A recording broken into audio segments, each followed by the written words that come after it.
Greetings, fellow investigators, and welcome back to our video podcast, Into the Darkness, where my friends and I play the Call of Cthulhu role-playing game. I'm your host, Tom Rayleigh. Our scenario is The Pipeline. This is the second version. It was written by Alex Galat and David Brian Jackson. I am the Game Master, and this is episode 3. Our recap will be done by Dakota Davis as his character Benjamin Neal.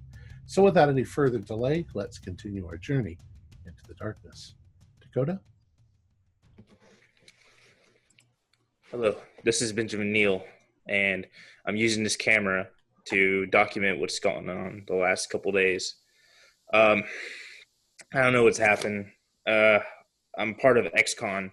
I'm a security specialist, and just a few nights ago, I got a call from Tracy Pullman, and he asked me to grab my stuff and join him up on a assignment.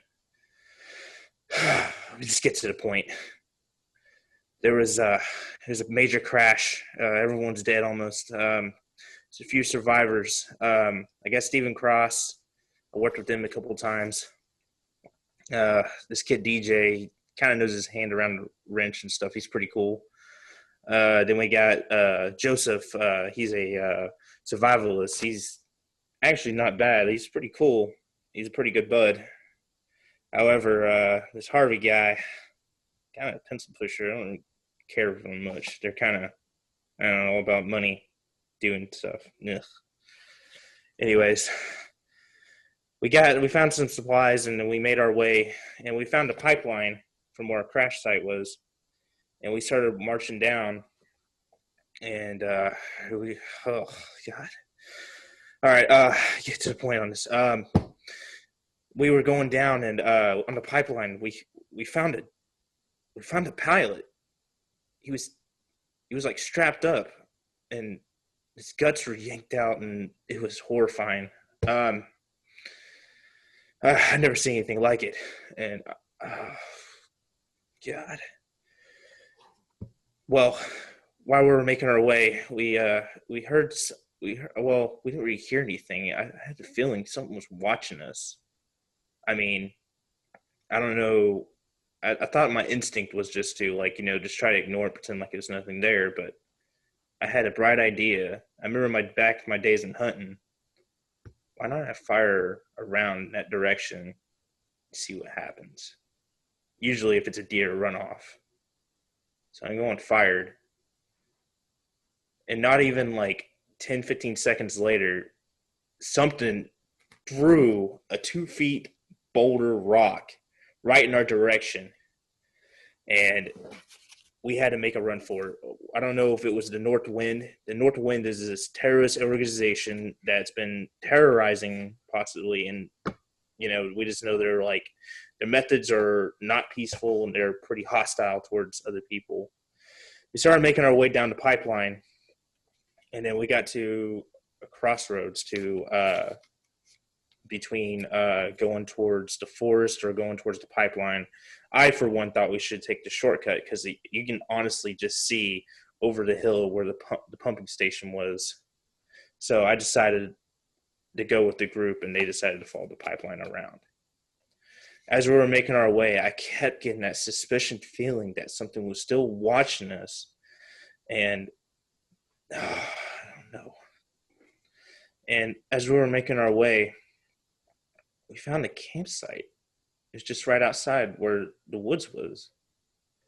And we went down there to investigate, and we thought possibly it was the North Wind, but it wasn't. It looked like a Peace Corps of the for Earth people. And as we were looking around, it looked like someone ransacked it.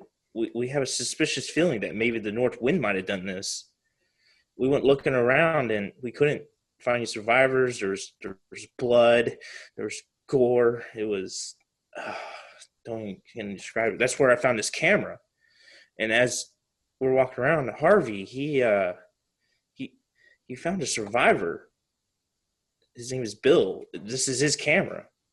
I don't know if he has any friends or family, but if they find this is what happened. I mean, he's with us. We're good now. And as we started making our way, we made our way to the pumping station. And as we got there, it got attacked. Like, there was gunfire, and I mean, it looks like bullets ricocheted everywhere. I mean, I don't know what's going on. And all my lines of work in security, I've never had anything like this happen. I don't know, I just hope I make it out of here. From what it was looking, DJ and Harvey decided to go upstairs to go look at the radio to see if we can get it working. And I was sitting downstairs and, kind of fiddling around with the camera, and I viewed the last portion of the film, and I saw something. I've never seen it before. It was like a hairy white, I don't know, it looked like an ape. No, it was more humanoid. Could it be an abominable snowman? Or something like that? Cross and Joseph decided they're going to go to the garage and maybe the maintenance shack to go figure out, see if the cats are still there, or go check out something for DJ and Harvey and make sure the machine ain't messed up.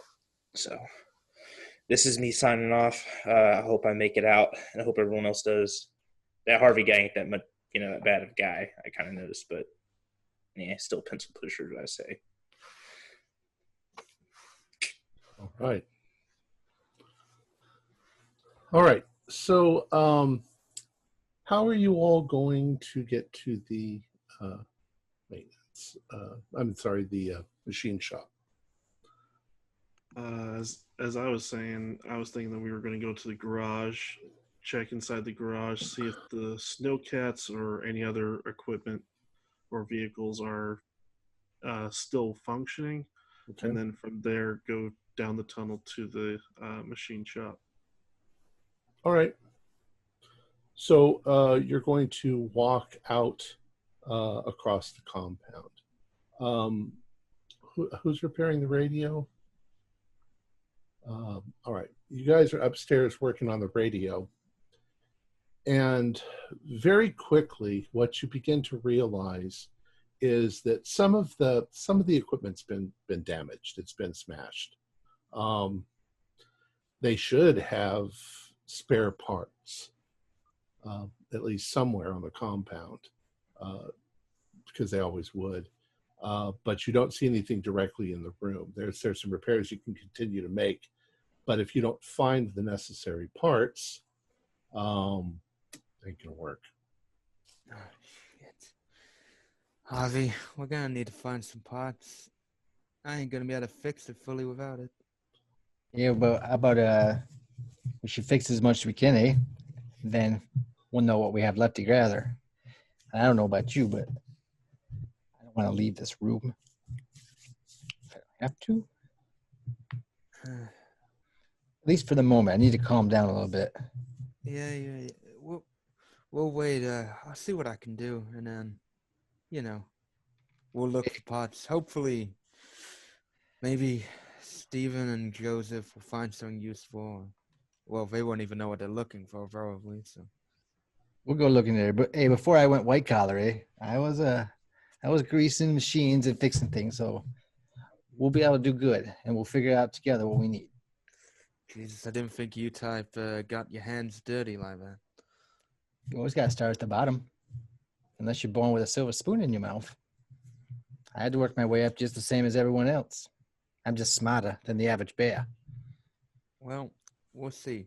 Won't we? We'll see. All right. So while you guys are doing that, he'll give either we can both work, or he'll give DJ assistance. All right. And you can take breaks.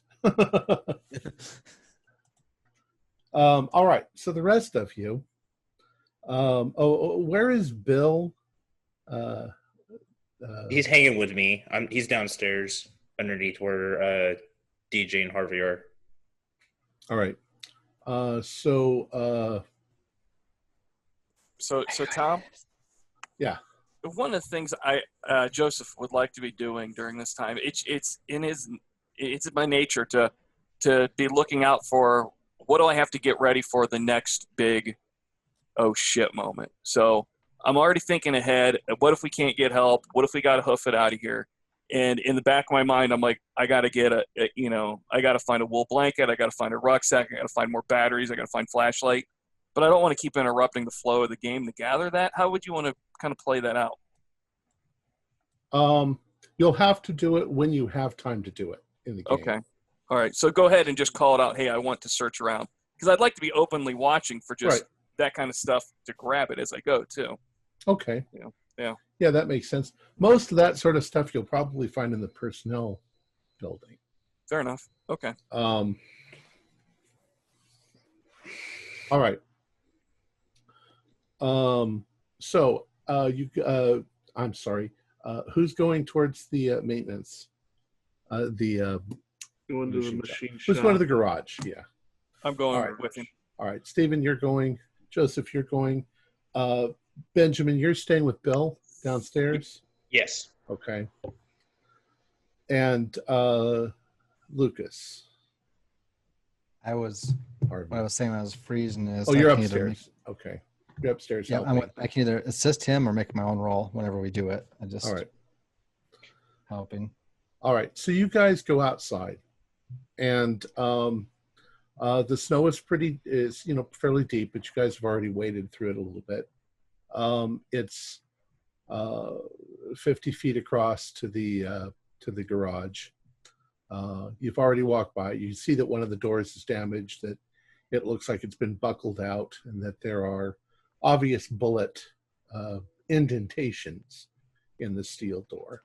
It's probably a fairly thick steel door. There is a smaller door on the right-hand side of the building from as you're going towards it.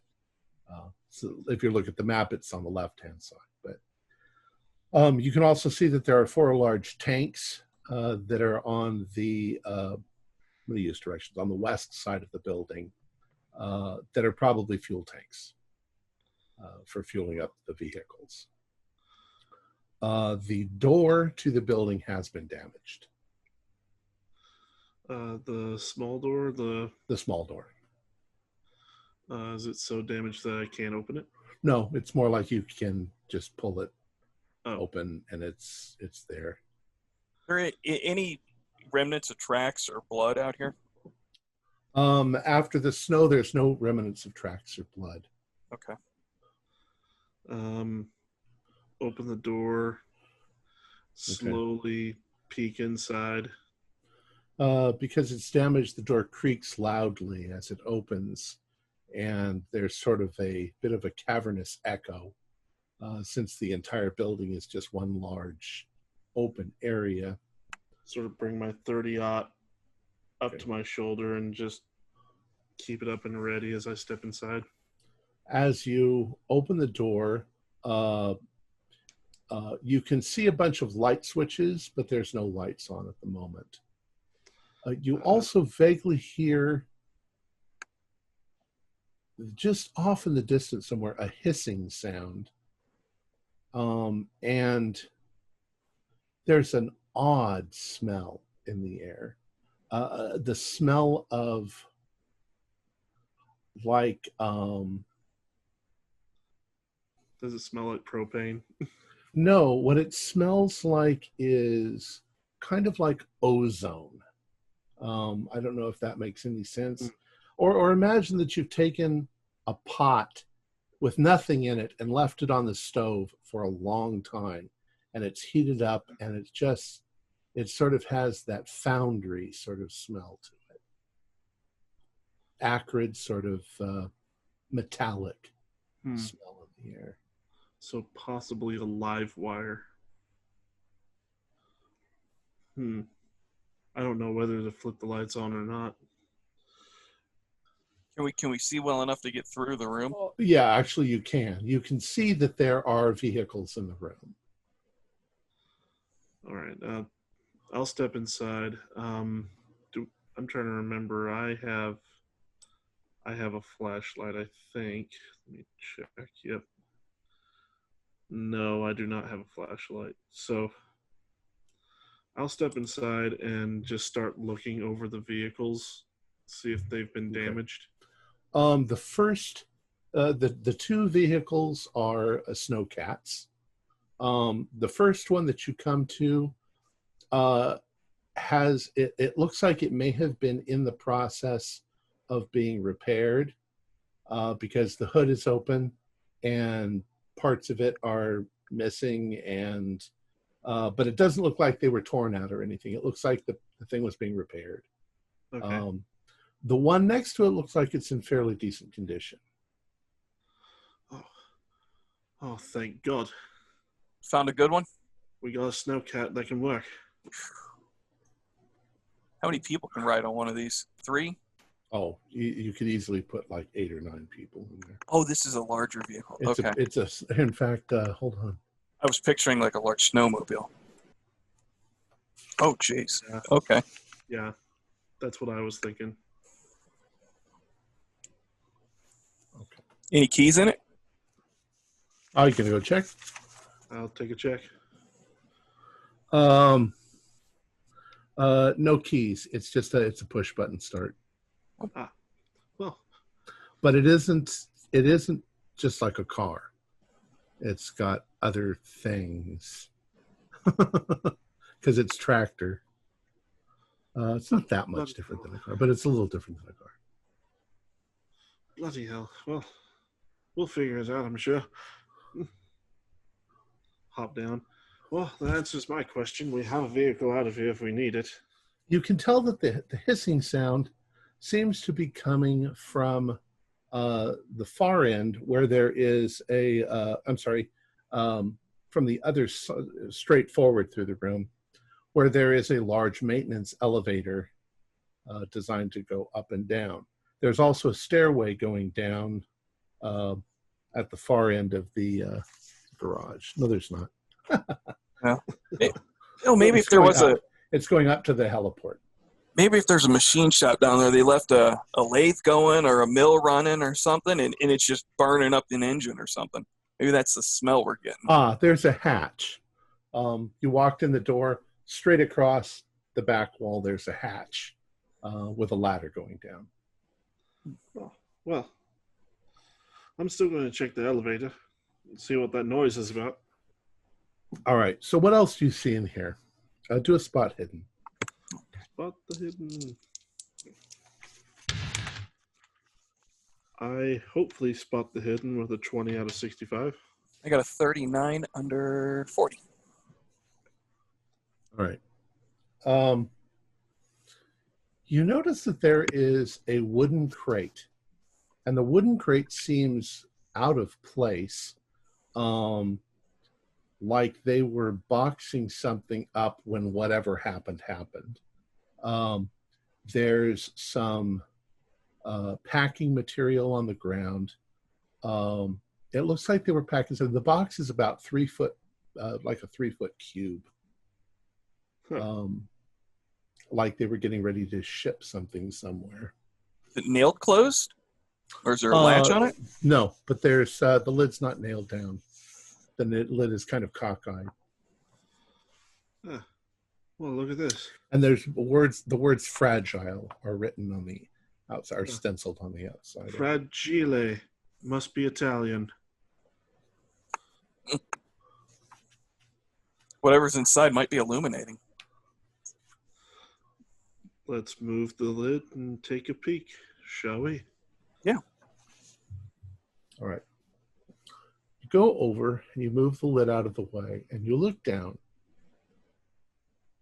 And inside this crate is what you can only think must be a fossil. It's the skull of a creature that obviously is larger than a human, but the skull shape is vaguely human, only much, much larger, and it has fanged teeth, large fanged teeth. Looks like they were shipping it back to someplace in the United States. which would actually be illegal What do you make of this, Joseph? if they found it here. I don't know. Maybe they found something when they were laying the pipe. Maybe they busted into. I don't know. I've never seen a caveman. Maybe this is what a caveman looks like. That's a bloody huge caveman. Yeah. I don't know. It's weird. Maybe a mutant, like a genetic throw-off or something. I don't know. Whatever it is, it's huge, and seems like Exxon was wanting to send it off somewhere illegally. Probably to, get some few million for it, throw it in a museum somewhere. Well, I'll get on the radio, let the others know what we found so far. All right. If you would check the elevator, see if maybe it's working or whatever that noise is from over there. Yeah, I'll go over and hit the button. I'll contact the others on the radio and tell them we found a functional snowcat and we found a very strange, what looks to be a large fossil of a skull. Oh, well, the snowcat will be useful. But what are you on about it? What are you on about a skull? What kind of skull? Like a animal skull? I presume animal, but it's quite large and looks almost human. Looks Of course it does. Almost. And looks like they were going to send it off illegally. Probably to get a few quick bucks. Benjamin, do a well, you're there with Bill. When Bill hears this, he becomes very disturbed. He walks quickly over to the window and he looks out, and he looks like they found something. We got to get out of here, dude. They said they got a snowcat. We got to get the fuck out of here. Well, we're just waiting to get a call up and let them know what's going on outside of the radio. Once we get the radio going, and then we're going to head out. It's okay, Bill. He sits down and he looks really kind of distracted. I mean, he's freaking. All right, I'm going to look over at the rations. I'm going to say, here, eat this, man. You probably starving or something.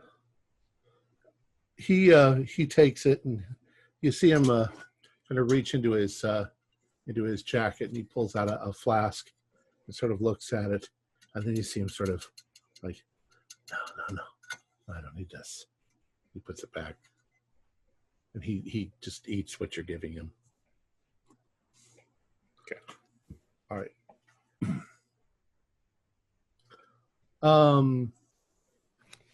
All right, so you guys are still in the garage.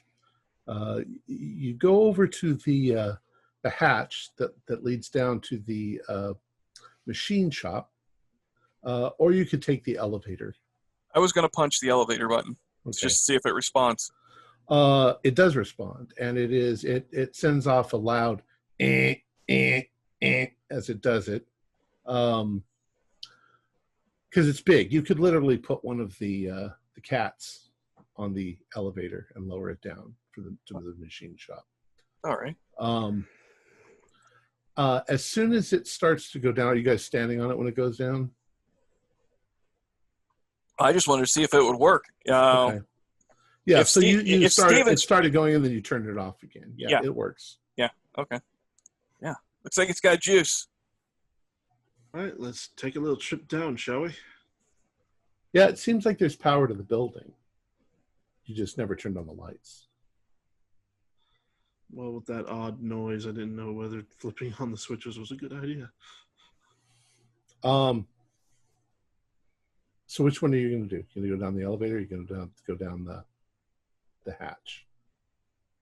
It's up to you, but we have a perfectly fine elevator over here. Yeah. All right. Well, you know what? I think taking at least one ride on it can't hurt. I mean, yeah, we got to figure out what's sucking up the juice over here so we don't run out our batteries. But, yeah, maybe what's one ride? All right. I wouldn't think it would hurt. You start down the elevator. Once again, it makes a lot of noise. And it also goes down fairly slowly. You realize you could have probably gone up and down the ladder 5 times by the time it gets... As soon as it starts down and there's a gap between the floor and the edge of the elevator, the sound gets louder and the smell gets worse. And you do realize that it sounds like you said a downed cable. That is sort of the quality of the sound, except that it's more steady than that. Plus, there is a really loud hissing. Is there any flashing, like from an electrical arc going on? Yeah, you can see that there seems to be some sort of an electrical arc going on in there that's flashing. You also, as you're about halfway down the elevator, I mean, you can actually see into the room. Your guess is that there is an arc welder that has been dropped at some point and is simply frying a black hole into the cement on the ground, which is where the smell is coming from and where all the power drain is going. You also see that somebody may have dropped an air compressor tool, which popped off, and the tube itself is doing this, which is where the hissing is coming from. About halfway down on the elevator, the air compressor engine comes on and goes, as it's recompressing, which is extremely loud by the time your thing gets to the bottom. Steven, you ever know a mechanic to just leave their tools laying around like this? This ain't right. Not on purpose, no. I mean, not that much about the last 2 days has been right, but something happened here. Oh, I have a few guesses considering the condition of upstairs. All right, let's turn this stuff off and get energy back where it's supposed to be. Start turning off the equipment. All right, that's fairly easy to do. Unplug them from whatever sockets they're at. You notice that there does seem to have been somebody down here. They must have left in a hurry, but you don't see any sign of blood or anything like that. Don't suppose they got some sort of alarm, do you? Could be. I look around. Are there any cameras or anything like that down here? No. Nothing Okay. like that. And there's a full array of tools and maintenance stuff, and there's I can see this. shelves of parts and things like that. I can see this building or the perimeter of the place having alarms, but why they'd set up alarms inside the building? I don't know. I mean, it's a pump station, not a. This isn't a military outpost. Maybe we take the hallway back and see where that pops us up at over there by the by where we left Ben and the guys. Right, we'll do that. You want to try firing up the cat before we leave, though, just so we make sure everything's running there? It wouldn't be too bad of an idea. I guess I was a little nervous at first about sending any unnecessary sparks around if we had gas or something in the air. My exact thoughts. Now that we know what the problem was, we got that remedied, we can go upstairs and get that cat running. All right, well, forget the elevator. I'm taking the hatch up this time. Yeah, right now I don't really like the elevator. When you get to the top of the ladder, you realize that the hatch itself is not latched. So maybe whoever was down here went up the ladder to get out. Oh, so it locks from the bottom. Well, it locks when it drops closed, but it doesn't look like it really closed all the way. Oh. They went through it, and maybe they ran. Can it be closed if it's needed to be closed? Yeah, you can latch it. It can still be opened from either side, but there is a possibility of locking it if need be. Okay. Okay. All right. All right. So you go back up into the garage. Harvey and DJ and Harvey. DJ, you realize that you're missing parts, that you're going to have to find those parts somewhere. I radio to Stephen and Joseph. Okay. Because I assume I'd know what I would need. Right. Oh yeah. So It's your speciality. Stephen, you in? You there? Oh, yeah, DJ, what's up? I described the parts to you in detail so that you would. If you're in the machine shop or anywhere, can you try to find them? We're right above it. I can go down there and take a look. Okay. Well, Stephen, how's your electrical? Probably terrible. Let's see. It is at base, Tom. It is at base.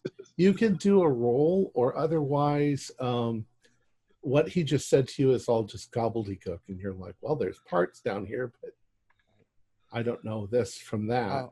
I'll just come You're down myself. You're going to have to come down here and grab it yourself. Otherwise, I'm going to come back with a cat. Okay, yeah. I'll come. Harvey, you keep an eye on the radio. Ben's down there, so... Yeah. I was just thinking maybe I hit the office, but he's just looking at the blood, leaving him up there with the blood all by himself. He's like... I'll send Ben up, Ben and Bill up. All right.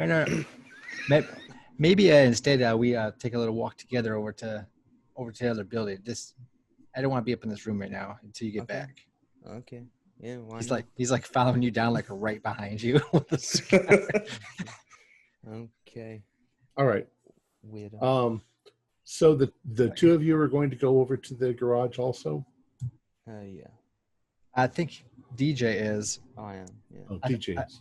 I think Harvey, if he sees Ben and what's his name, Bill. Bill. Yeah, Bill. Like well, we could stay here or maybe check out the office. Probably I should check out the office. All right, sounds good to me. Important there. We three of us can stay together. And DJ, you be quick. Yeah, I've got my wrench. All right. What's the worst that could You happen? keep saying that like it matters, but okay. So DJ, you're heading over to with Stephen and Joseph to see if you can find the parts you need. You follow literally in the trail that they left, going straight across. Yeah. And they show you where the machine shop is, and you guys all go downstairs to look. Yeah. Meanwhile, Harvey and Benjamin and Bill, you guys are going to go over to the offices. Yep. Building number 5 probably is somewhere we should be checking out. Right. And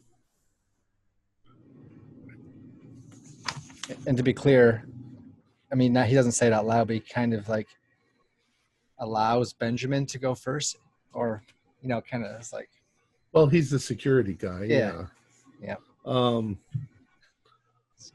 I'll stay back here, way back. All right, I got you. I'll go in. All right. I put Bill in between us too to keep him because he's like. Yeah, he's kind of freaking out. Yeah, that's why. Harvey, do a spot hidden. Okay. Spot. That's an 85, so I'm thinking that's a no. I'll double check. That's a no. Okay. Benjamin, you also can do one. Okay. 44 to 65. Okay. Normal. So you're walking. You're about halfway to the to the office building, and Benjamin, you look up and you go, "Aren't those phone lines?" Hey, Harvey, aren't those phone lines up there, man? I mean, there's no reason why they wouldn't have a phone line. Looking up above building number 5, the office. Yeah. going into building number 5. Okay. Hey, I don't believe we didn't notice him at first, but Yeah. things are a little awry. But yeah, we should. Well, maybe we have some luck there. Let's Let's take try a to look. see if they got a phone or something. All right, careful there. Get inside. All right. Careful. All right. You get to the door, and the door is unlocked and has taken some damage. Wow. There are large scratch marks in the metal of the door. And as you open up the door to the room, it looks like you can tell that at one point this was probably the nicest building on the entire property, because it was, their working office. At one time, this room might have been quite nice with sofas and desks and stuff, but it looks like a tornado's hit it. There are 2 heavy desks that have been overturned. There are filing cabinets that have been torn open, and there are papers everywhere in the room. The cabinets themselves have been smashed and dented. The leather sofa is broken and ripped up against the wall. There's a wooden panel that seems to have been all cracked. And it looks like there's a pile of bloody rags on the couch itself, just sort of lying there. What do you guys do? I, for one, go, hey, man, this looks like a freaking hurricane came through, man. Tornado. Well, it's not much different than the rest of the place then. I mean, Yeah. we didn't tell you, but upstairs in that radio room, it's a mess too. Like, just like this? Yes. Oh. he clearly hesitates for a second before he says that. Like, okay. It's bad enough, but he's pointing past. He's like, why don't you check out what that is there? Pointing at the rags. All right, I'm going to go examine it. Yeah. All right. Ben, you take a few steps toward it and you stop. The carpeting in this room was kind of a light blue. But as you're stepping towards the couch, it's black. It's wet, sticky, and because of the color combo, it's almost black. And you realize that the pile of rags on the couch is a person. Holy shit! That's a ugh. Make a sanity roll. Yeah. This person looks like they have been pulverized and broken. The guy's arm is twisted crazily behind his head, and his right knee is bent the wrong way. There's a small automatic handgun with the slider locked back on the floor near the corpse. How'd you do? I got a 70 out of 43. So you failed. Okay. Yep. 1d4 sanity damage. So, am I close enough to where? I mean, I'm still kind of outside, but would you rate me as close enough to where I can tell? Or well, you see him step forward, and you kind of had a funny feeling, obviously, and then he stepped forward and he stopped and turned white. 3. Turned whiter. Okay. He's just like behind Bill, and there's like a cloud of smoke going from behind Bill's head around him because Harvey's just like anxiously puffing on a cigar. Bill, do a psych roll on Bill. Who, me? Yeah, because you're obviously Benjamin's not watching him. You're watching him. Psychology roll. I have a little bit in that. Let's see if we can get lucky. Psychology. Got to know the minds of all these workers. I actually got a success with a 22 out of 36. Very good. It suddenly dawns on you that Bill has a different reaction than you guys did. He would much rather be inside of the building than out in the open. all the time approaching the building. He's looking side to side. He's looking at the woods. He's looking all around. And it's almost like he wants to get into the building to get out of the open area. So the fact that the room is completely destroyed and there's a bloody corpse, he cares less about than just getting out of the open. Really? Okay. So Yeah. He's terrified of something in the woods. Obviously everybody was murdered at the... Saw the videotape. Actually, I didn't see the videotape, but there was made mention of some. Was that made public? The mention of these Yeti-ish looking creatures in the videotape. Didn't Benjamin show that all to you, or? I think I just showed it the cross, because I think DJ and Harvey were upstairs, and Joseph at the time was talking to Bill. All right, so or keeping Bill calm. Okay, so he didn't know that, but so he's just looking around, just. And he showed Bill. He showed Bill. So. Oh yeah, I showed Bill. All right. Well, hey, Bill, take your time going in there. He's looking around the compound now, like, what's around here? Gotta get out of here. Yeah, I know. We got to call for help and get a cat. He said they have a snow cat. We can get the snow cat. Yep, we make contact and then we get a snow cat and we get the hell out of here. Don't worry, all right? Just you go inside. Don't look at that where he's looking. Don't look at that. Yeah, Bill, don't come over here. Just stay over there. All right. What he does is he comes inside. He doesn't look over at the couch and the blood. He goes over and takes a position next to one of the windows so that he can keep an eye on outside. That's perfect. Before I come in, I'm like, I'm kind of like this. I'm like, hey, can you cover that or something? I'm assuming it's bad. Yeah, I'm gonna go find like a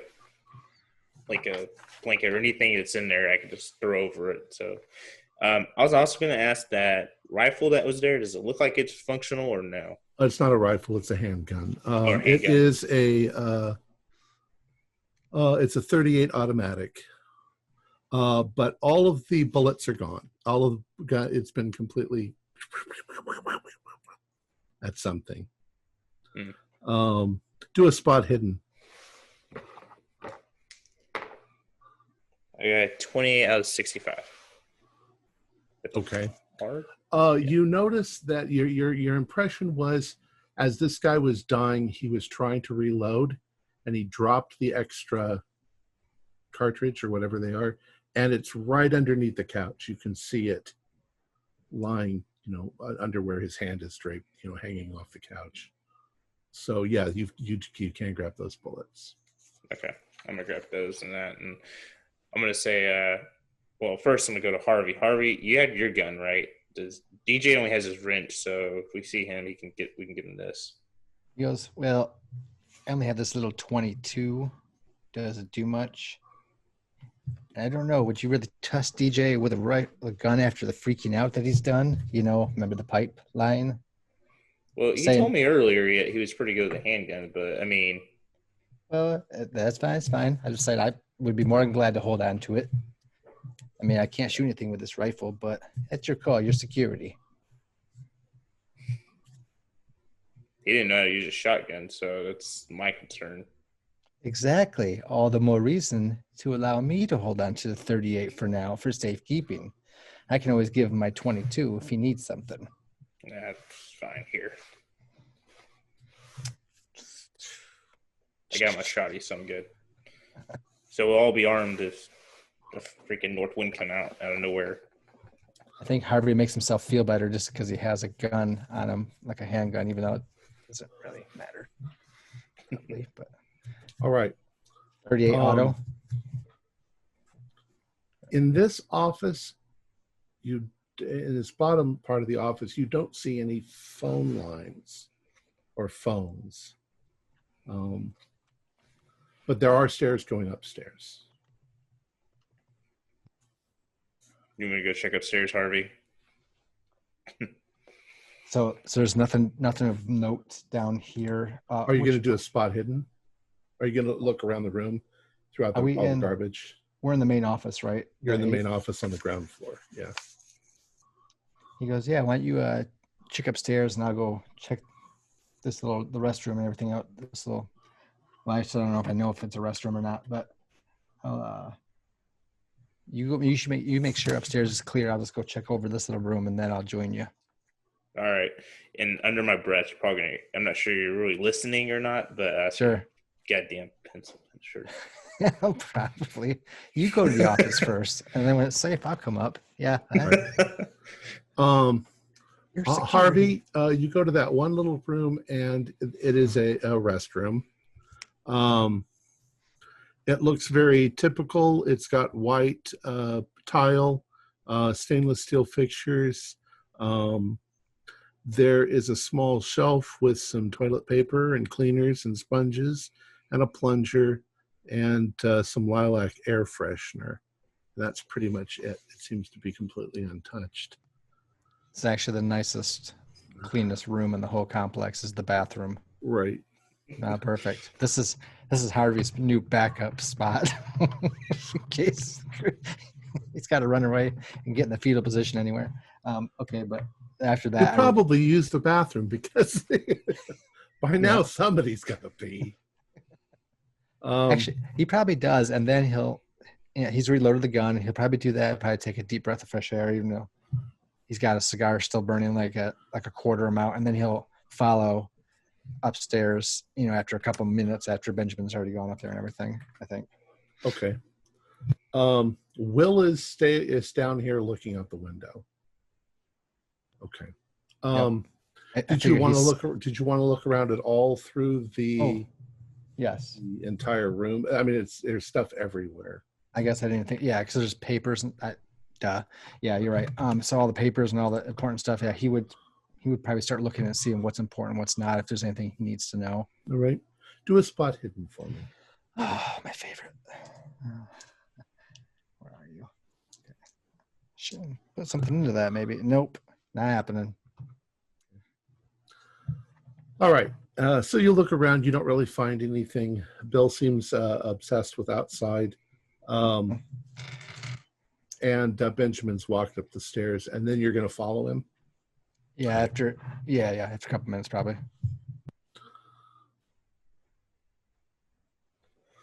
All right, Benjamin, you walk upstairs, and there's a landing, and there is a doorway up ahead of you.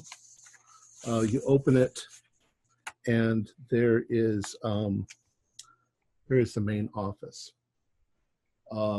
The first thing you notice, since now you're getting really used to the terror, is there is a person sitting in the seat behind the desk, their heads thrown back, and there is a halo of blood on the wall behind them. You can only guess that whoever this was committed suicide. This big bullet hole in the front of I don't know. Oh no, like this. Boy, freaking coward. Wonder what freaking scared them to do this. There are a couple of other things. As you open the door and look down, there is a telephone that has been ripped out of the wall and smashed against the floor.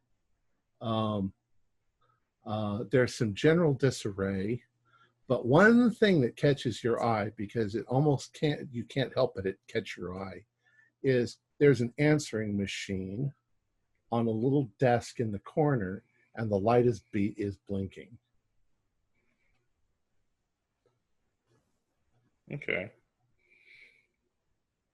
I'm gonna walk over to it, and I'm gonna fundle with it and see what the last message was, I guess. Well, you hit the button, and it rewinds like this. The first few messages are just, we need we're calling because we need the report on this and that. We need the updates and so forth. Very mundane sort of things. By now, Harvey, you've joined him, and you're standing there. You can see the guy's committed suicide. Hello? Hello? Please, please, we need help. Some things are trying to kill us. They killed Tom, I think, and God, no. Listen, I'm calling from Telegraph Creek. My name, about 6 or 7 of... They're getting in. God, please. No! Jesus fucking Christ. Don't play that again. This is a message left here from somewhere else. The guy said Telegraph Creek. Or Telegraph Creek. That's where we wanted to go. That's where we were supposed to come from, right, when we landed the plane, and then Correct. take a cat here. Yeah. So Telegraph Creek has already been murderized. No problem. So I have to ask Tom, out of fairness of seeing this dude and then listening to that, are any sanity checks needed, or are we getting used to this? I know. Just if you can do a sanity check. If you fail, lose 1 point. I feel that's fair. I'm gonna fail. Let's see. Yep. Oh yeah. Why not? Let's go for broke. All right. So that's me and Benji hearing that. Yeah. This would be on the normal, like in the answer machine in those days, it'd probably be actually recorded to a cassette tape. Little cassette. Yeah. I think Harvey. Since you came close enough to play the machine, you do notice that there is a 375 Colt Magnum lying on the floor where the guy dropped it after he blew his brains out. There are 5 shots left in that. I'm going to definitely grab that and pocket it.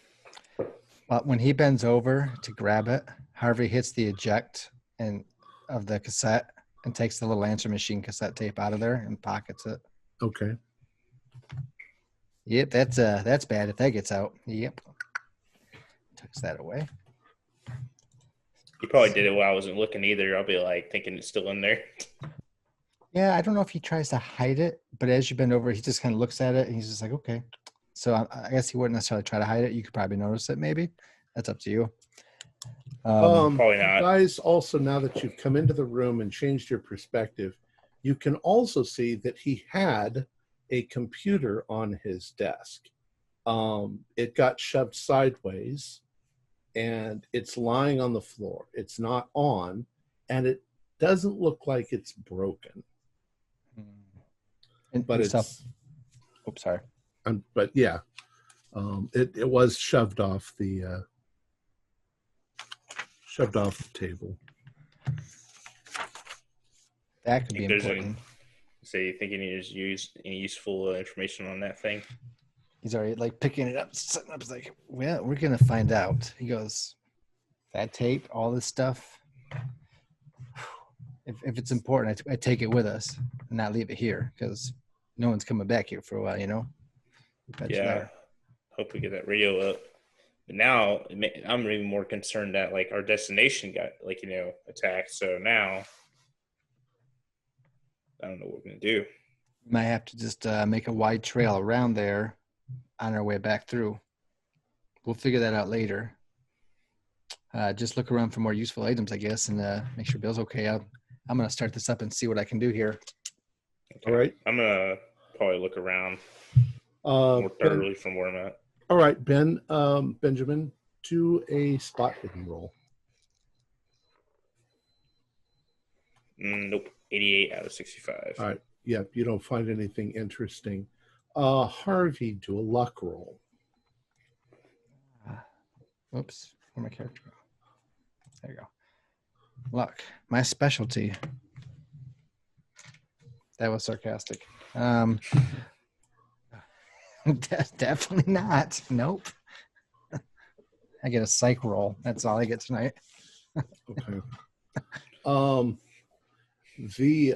It takes a couple of seconds for the computer to boot up. Okay. And it boots up. It says in large letters, it says Exxon Corporation, and then it says password.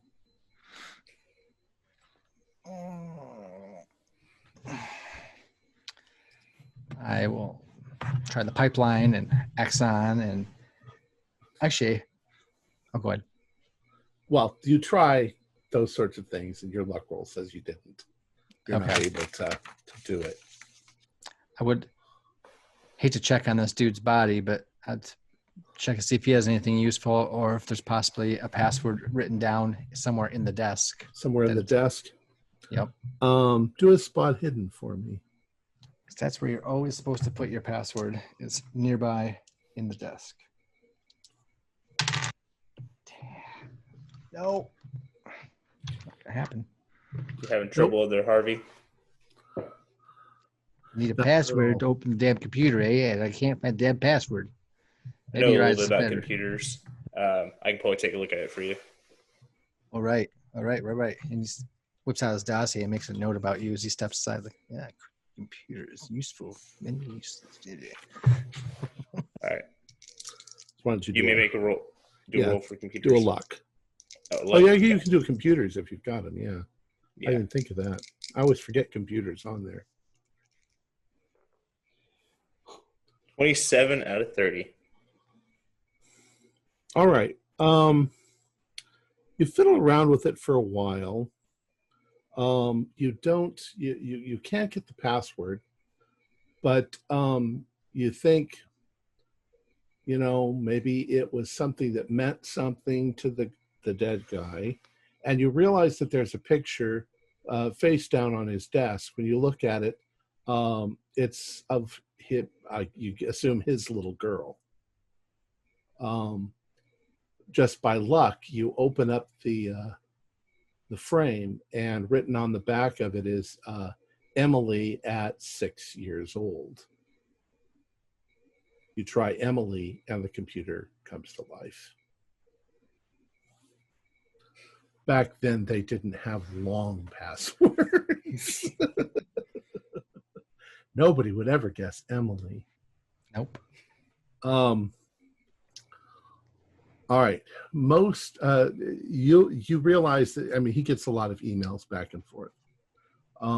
It'll take you a while to look through them, but we'll say after 15 minutes, you can sort of tell from the subject lines that they're, this is not important, this is not important.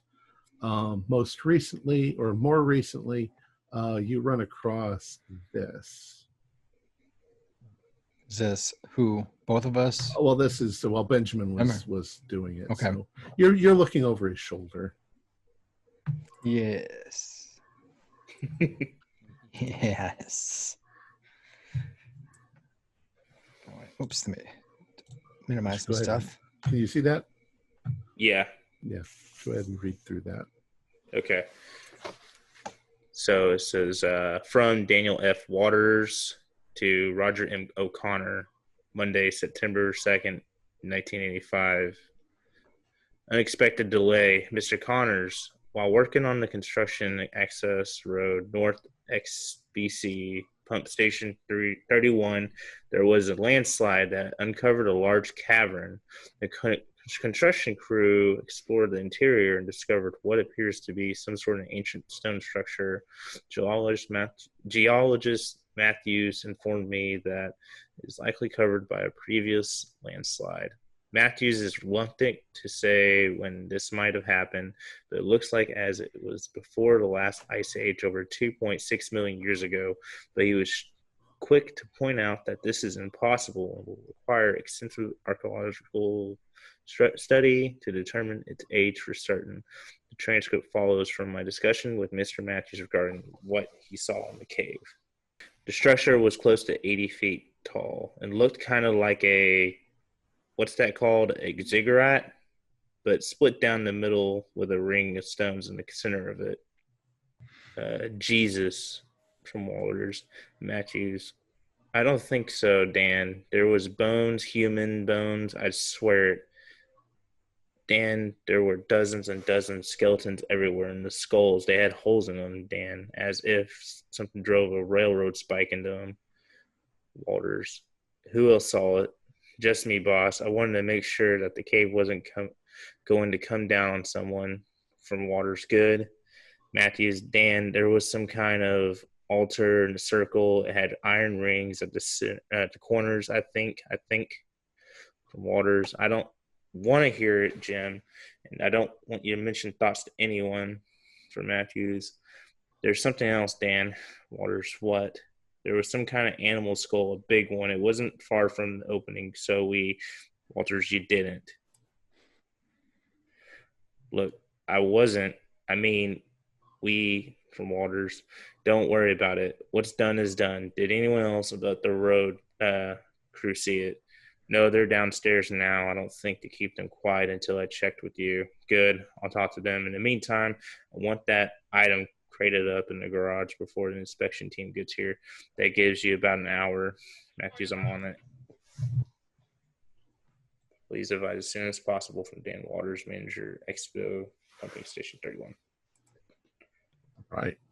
Holy crap. I'm going to point out to Harvey and be like, so that must be that crate thing that they're talking about, Joseph and Cross. They found an ancient place that looks all like druids were there or something in an ice age, druid circle. And they take... Now, I'm not one to believe in superpowers where they're... Maybe, I don't know. But if you find something that's a central piece... That was sort of said, right? There was basically the skull was inside this... Specifically in one spot. Area, yeah. Yep, okay. He's like, I understand removing it, but I also understand not removing it because disturbing... Maybe they disturbed something down in there when they went down and grabbed that skull? I don't know, maybe. I don't know anything about I don't believe in superstitious mumble jumbo. I also didn't believe in large creatures that rip other creatures apart like bears, but we're we're witnessing those things right now. You betcha. So maybe yeah, I'm just trying to rationalize it honestly. I don't know. Harvey, you realize that all of this is evidence. Yeah. You sit down and start fiddling with the computer, and you realize that there's more. There are more emails. Okay. Start. And this is important. This is floppy disk days, right? So he's probably gonna try looking for a blank floppy disk in order to take some copies. Yeah. Or the whole computer. Here's another one. Is this me looking? Yeah, that's you looking this time. All right. This is from Roger O'Connor's again to Daniel F. Walters. Actually, it's back, right? So Monday, September 6, 1985 at 12:44 p.m. The subject has replied to the unexpected delay email originally. Mr. Walters, regarding your email about the recent discovery near pumping station number 31, the management team has decided that the matter is to remain confidential until the Northwest Pipeline is operational early next year. Your instructions are to remove all equipment and personnel from the area, hereafter referred to as ARC Site 31, and seal all relevant documents and materials until further notice. All personnel are required to sign a non-disclosure agreement form number 86223. All communications to and from Station 31 are to be strictly monitored, and any information regarding ARC Site 31 is to be censored. If any personnel refuse to sign the NDA 86223, they are to be terminated immediately and informed of their legal obligations under Section 89, subsection B of their contract, specifically regarding the penalties for corporate espionage. Oh, no.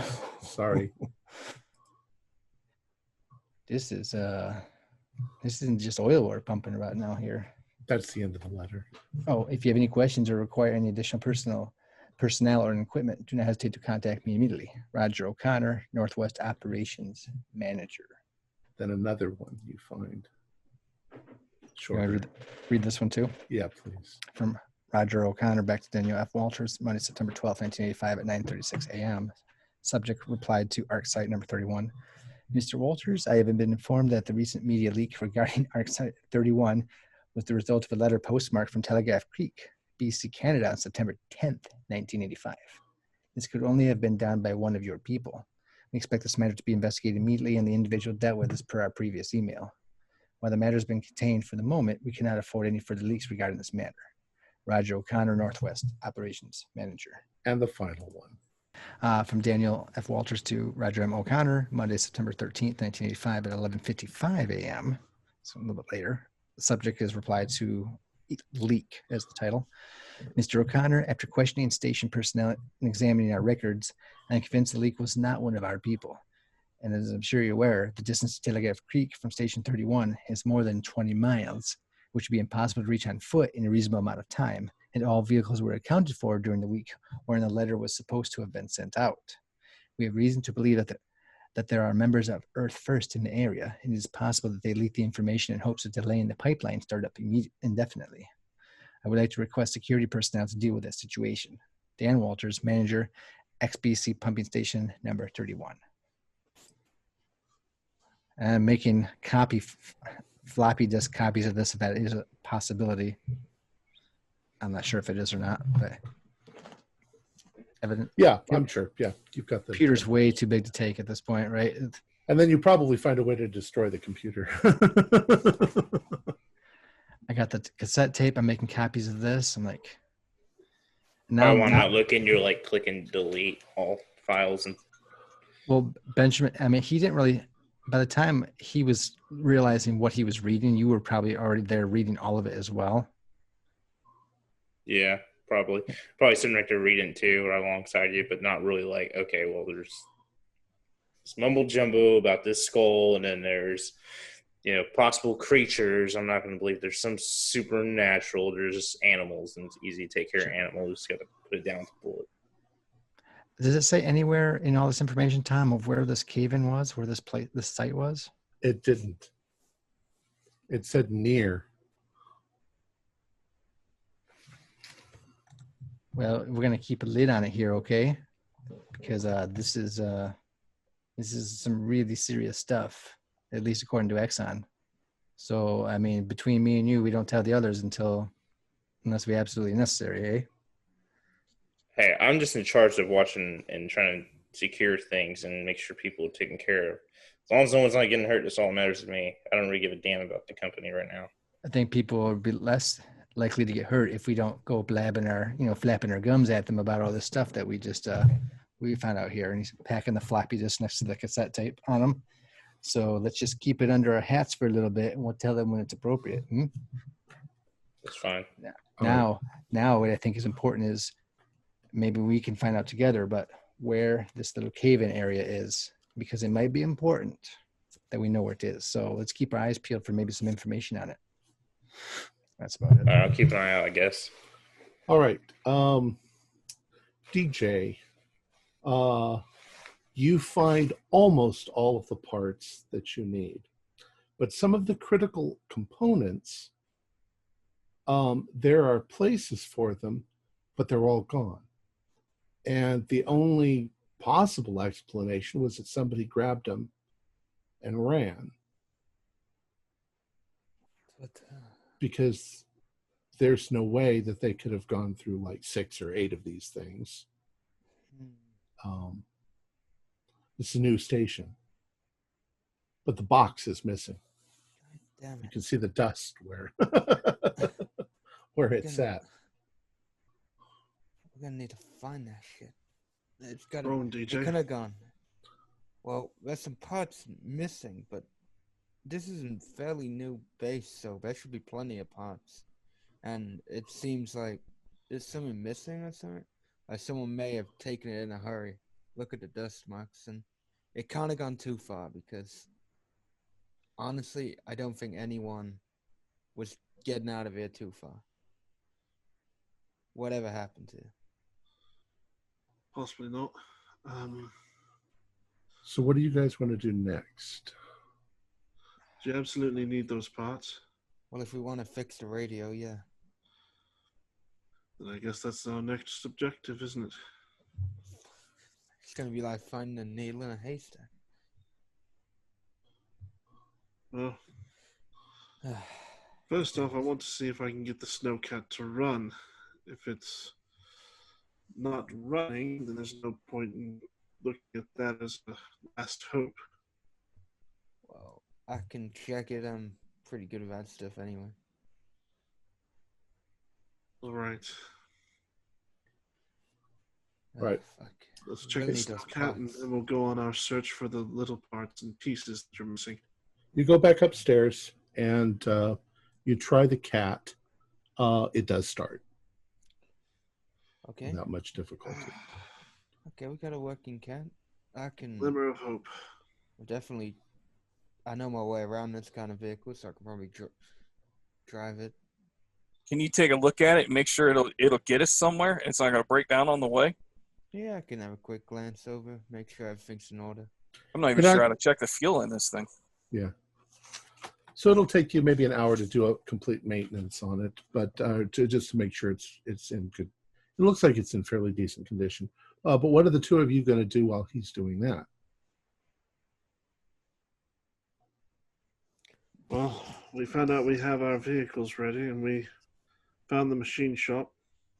We know we have parts missing, and well, Joseph, what do you think? I think we should make our way over to that supply house we saw listed. I don't think we're very far from town, but these cats aren't known for going quick, and if we get caught in another storm, it might be good to have some food and blankets and other stuff thrown in there if we got a shelter overnight someplace. I think we need to load up and start preparing for the next leg. Right. We'll do that then. DJ, stay with the snowcat. We'll be back in a few. Okay, yeah, well, before I start repairing properly, I will radio to Harvey and be like, Harvey, you there? Harvey? I don't remember. Do I have a radio? Will it be on? I have it, and I'll just hand it. Hey, Harvey, he's calling for you, man. Here. Yep. Can you and Ben look out for these parts, and I will relay it. There seems to be some parts missing, and I don't know where they are. They could be anywhere, so just keep an eye out for them. Sure. I know what Okay. they are, actually. I think I should. And we're almost done in the office here, so we'll take a peek. You found anything interesting? Yeah. There's a big hesitation. I'm just gonna look at you and just let you deal with it. A couple more corpses, a big mess, and yeah, that's about it at the moment.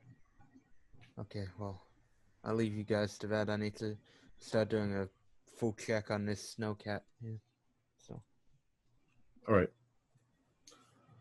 So you guys are going to head over to the storage, or are you going to go underground?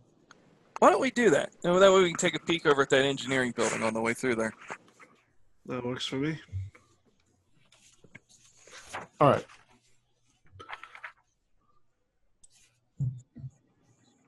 All right. So you guys go back down, and you head along the corridor to what is, you get to the corridor and it splits. You can go left or right. If you go right, you end up in the engineer. Well, that's where you're going anyway. Mm-hmm.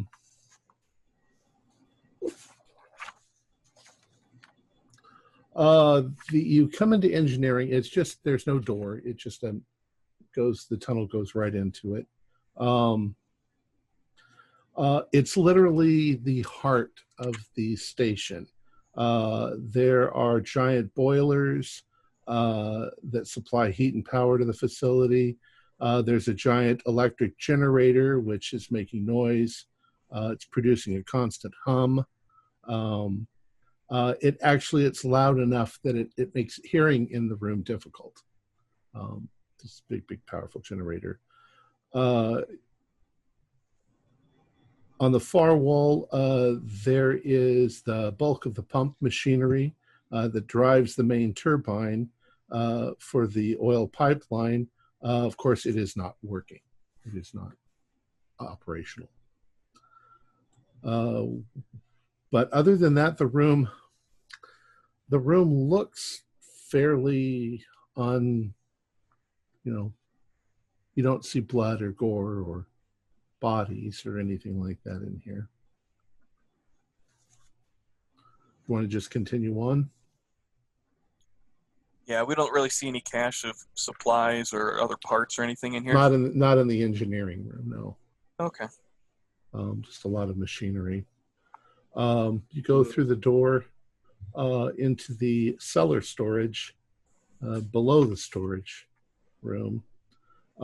It's rather chilly in this room. You think maybe on purpose. There are 9 cardboard boxes along one wall, and there are food-grade barrels along another. There's a set of stairs that leads upward. This room is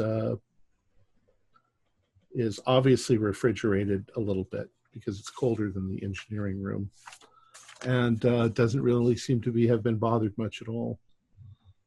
What's in you can see there are barrels of cooking oil and molasses and honey and corn syrup and stuff like that.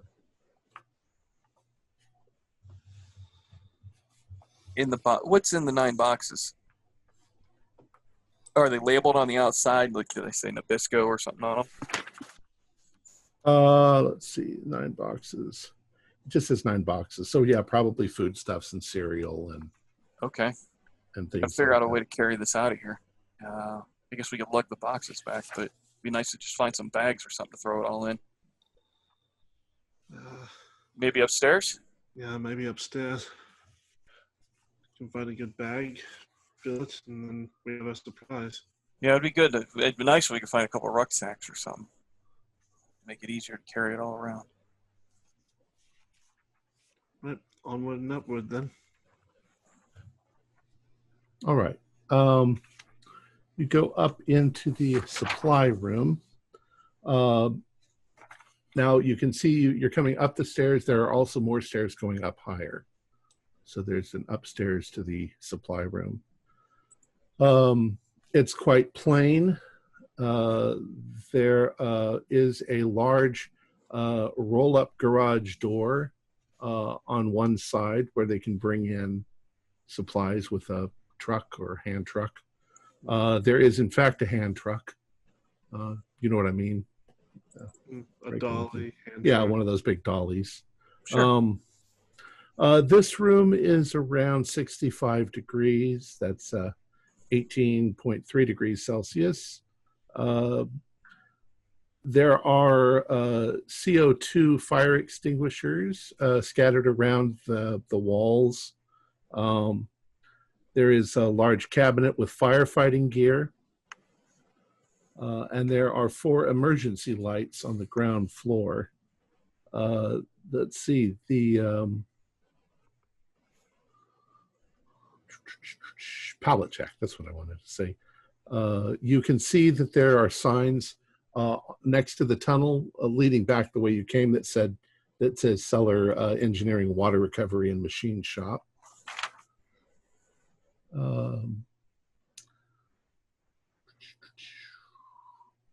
Do a spot hidden. Yeah, 31. 3 out of 65. Nice. Yeah, I passed, but not that well. You, as you're there, you can see that there is packing material that's kind of been dropped on the stairway going upstairs. Like somebody was carrying something upstairs and it fell out of the crate or whatever. Well, but other than that, you don't really see anything unusual. My curiosity's piqued. I'm following the packing material upstairs. I'll be right behind you. All yeah, right. I'm curious. I think there's an office or something up there. Well, as you go upstairs, you notice a hum. The temperature is fairly low. It's maybe in the high 50s upstairs. And when you open the door, the lights are off. There's no windows. It's almost pitch black in here, except that you can see little twinkling lights in rows going through the room. Is there a light switch nearby? Yeah. You flip on the light switch, the light comes on, and you're realizing that these are rows of computer panels. It's like a big data storage area, and the hum is coming from the computers. Keep following the trail of packing stuffs. All right. What you find is a large box with what look like electronic parts, possibly the ones that the DJ was looking for. They seem to have been brought up here, and it looks like they were trying to hide them behind some of the servers. But they're right there. And you don't see any blood or gore or anything. There is also a hallway that leads across to the office building, the second story of the office building, where Harvey and Benjamin are currently at. I don't know. Yeah, they're still there, right? Yeah. You don't know that they're there, but they're there. The whoever brought this up here, maybe still up here. Should we take a look on down there? I wouldn't be opposed to it. I just hate to have someone sneaking up on our six if we're walking away from here. I definitely don't like it. Let's take a look around, shall we? All right. There are lots of file cabinets at one end, and as you are looking around, you realize that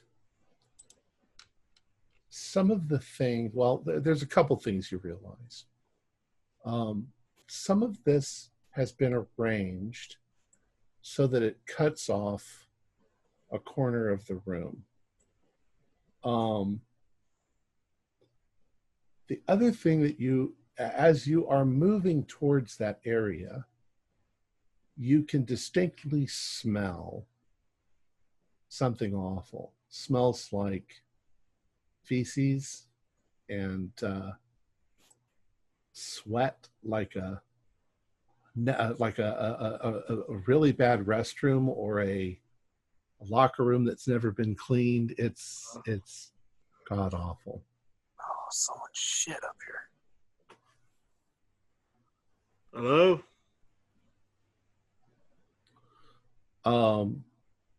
Do a Anyone? listen roll. Listen. What is my listen? 50%. Here we go. I failed. I got a 48 out of 50. Okay. When you say hello, you think that you hear a rustling noise and like a whimper. We know you're in there. Come on out. We won't hurt you. Come on. Nothing happens, but you're definitely become convinced that there's somebody who's barricaded themselves into the corner.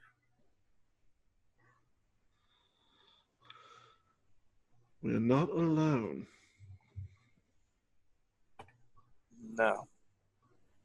So Yourself, or I will fire upon you. okay. Nothing. But you can hear what sounds like, as if it was like a frightened animal that was shivering violently. You can hear that sort of like it's up against maybe the filing cabinets, and it's terrified.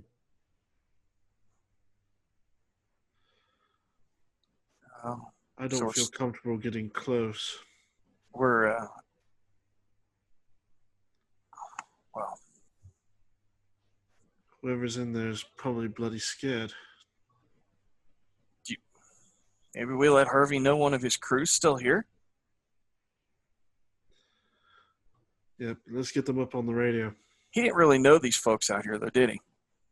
Not really. Yeah. He's from Probably the not, corporate but he office. probably talked them out of there. Who knows?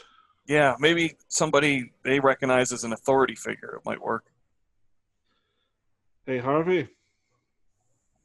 Harvey, Yeah. Go for Harvey. where are we? Where are you? Upstairs in the office. Managerial office. Yep. Almost done here. Oh, we're actually not too far from you. We're in the data storage. Harvey, you look up at the door leading out of the room, and over the top it says data storage. I'll be there in like 10 minutes, eh? No, just kidding. I'm right down the hallway, literally. All right, come down here. We have a situation. All right. Right. Oh, before he goes, like, so there's an answering machine obviously still attached to a phone that would be there, right? Mm-hmm. We'd like to. We were going to see if the phone was still working, or I guess maybe Benjamin can do that if I'm walking down there. It's up to you, Ben. Yeah, I'll probably stay because Bill's downstairs, and I'll just like hang back right here If you so the nothing phone, sneaks up on us. I'll give the radio back to you, and I'll be like, if the phone's working, you let Steve know, eh? Will do. I'll Oh, tinker with it if I can. It looked pretty shattered to me. Yeah, you fiddle with it, but you don't actually have a phone. You've got the answering machine, which will pick up, it'll answer, but you can't use the answering machine to call out. Oh, there is no phone? Did I The miss phone that? was smashed. Oh, that's right. Yeah. My bad. Then never mind. Unless you can put it back together, just go back to Bill, I guess, or whatever. Not really that skilled, but I'll go grab Bill if I can. All right. Keep him inside if you can. Mostly, he seems to be terrified of being outside. He wants to stay inside despite the messes. So I just, and I wouldn't give him a weapon just because. Oh no! That kid's too frantic. All right. Okay, I'll see you in a few then. Hey, Benjamin, you go downstairs, and William's still there staring out the window. Harvey, you walk down the hallway and open the door to data storage, and the guys are at the far end.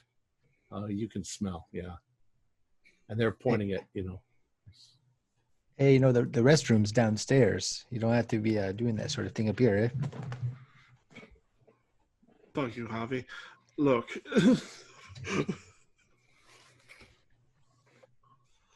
I think one of your guys is back here. This might be we think we found the radio parts too, so maybe it's the guy who stole the radio parts? I don't know, but he ain't coming out. He just sounds like he's scared. He's stuck back there.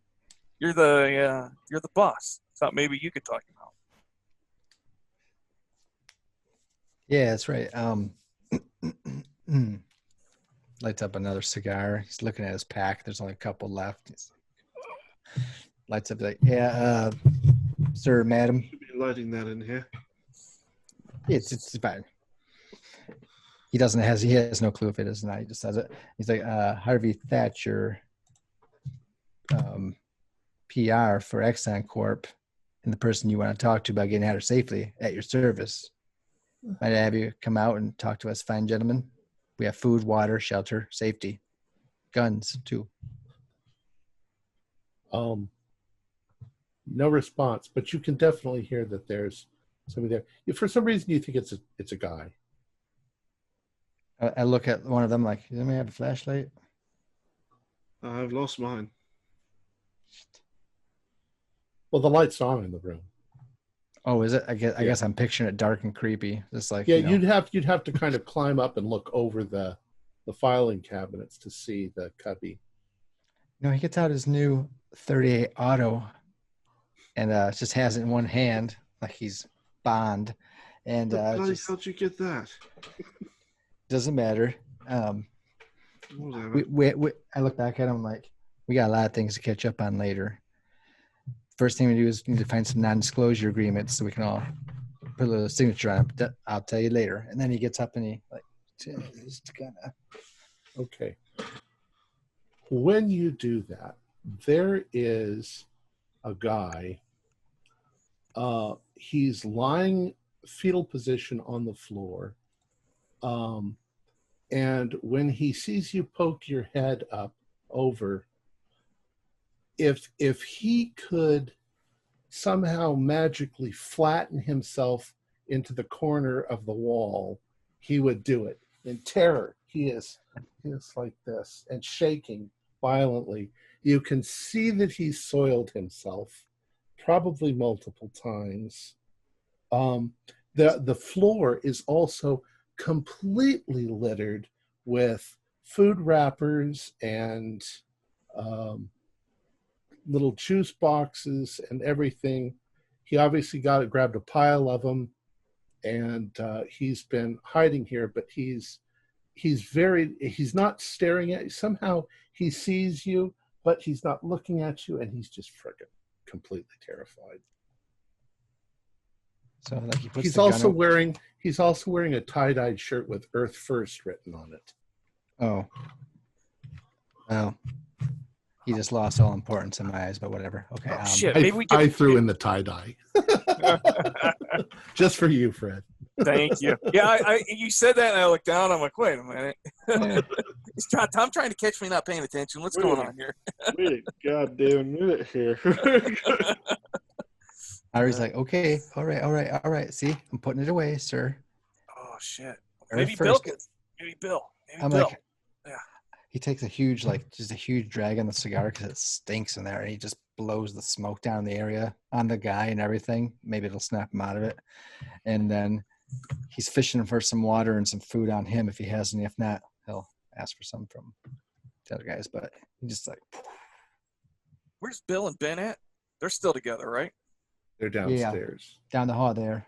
Oh, down Maybe the hall. Maybe Bill can come up here, and this guy will recognize him. Well, Bill works here, and this guy's an Earth Firster. I don't know. I thought Bill was he was a college kid. That's right. He was not He working. was a documentarian. Yeah, he was hanging out with them down at the camp. He goes, yeah. Let's get him. Has this guy reacted off from the smoke? Not really. He's something has obviously scared him profoundly. But you're guessing that it's not another human being. I guess we should bring Bill up here. I don't want to make him have a heart attack. We don't need some guy freaking out when we're not at least expected to. Knowing where he is and what this guy's doing is a lot better than not knowing what he's doing. Especially if he's been traumatized. You don't know what he might be up to. Yeah. I mean, he bloody well took all the electronic stuff that we needed. It looks like it, at least. Oh, is that out where we can grab it right now? Yes. Yeah. In fact, it's over there in the corner. Tried to be hidden, but no. It looks oddly not related to this scene. Oh. Well, I will pick up that box. I'll carry it since I'm not actively carrying a gun around. So I figure I'll lug that back since Steve's kind of taking point the whole way. So what are you going to do with this guy? You going to stay here, Harvey, for a minute until Bill gets up here? Sure. All right. I'll stay here with him just in case. And You never know, with cornered animals, they might attack. So. And you're taking the parts that we need back to where DJ needs to work on them? Is that what you're doing? I figured I'd get him to DJ. I don't know exactly where he needs them. Is he going to fix something actually up in that room above the oil drums where we first went in? Yeah, that's where they need to go. But what I would do is I don't really want to go up.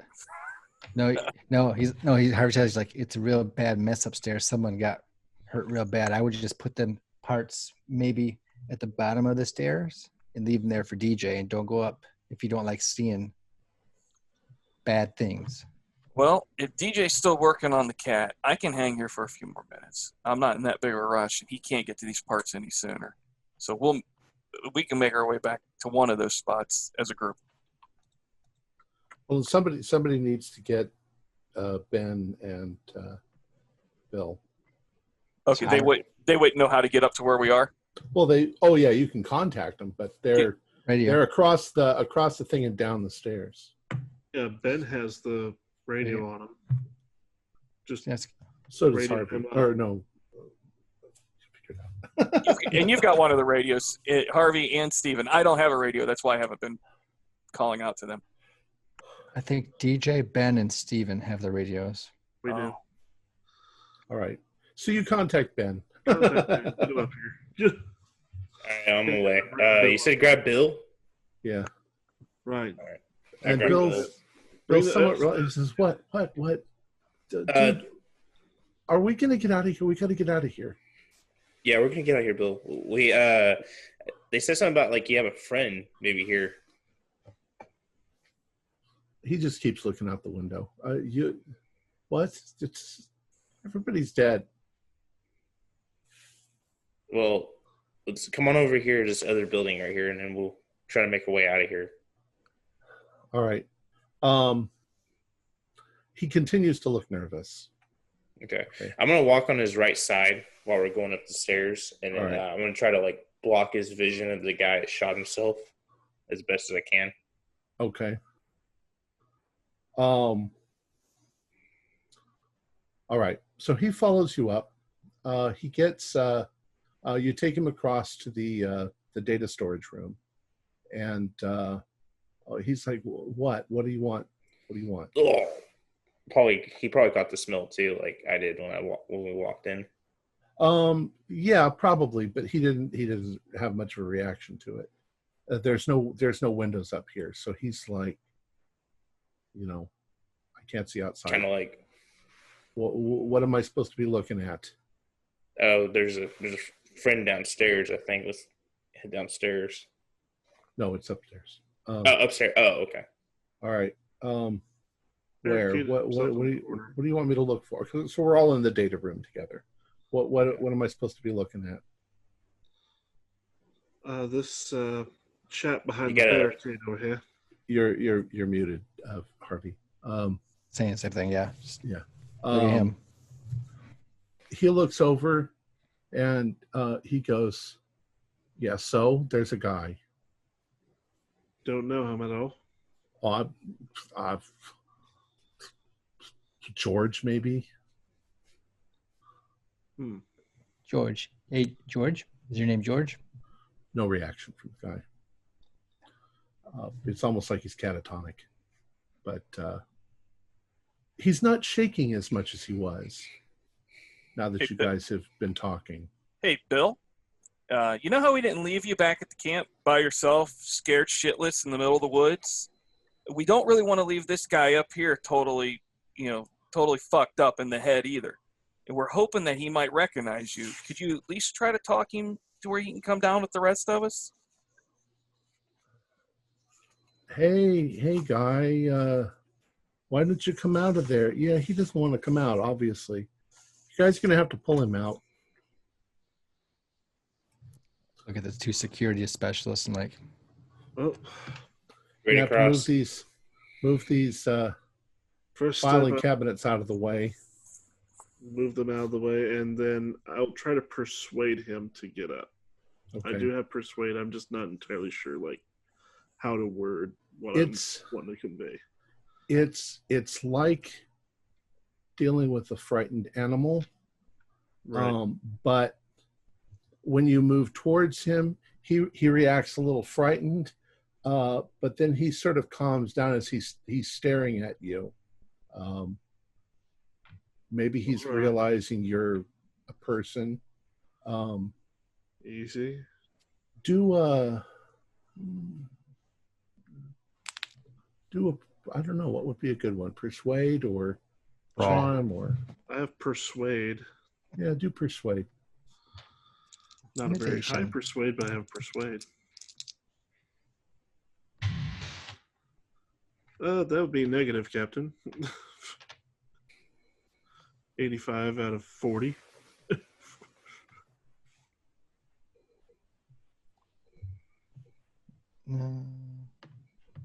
Ooh.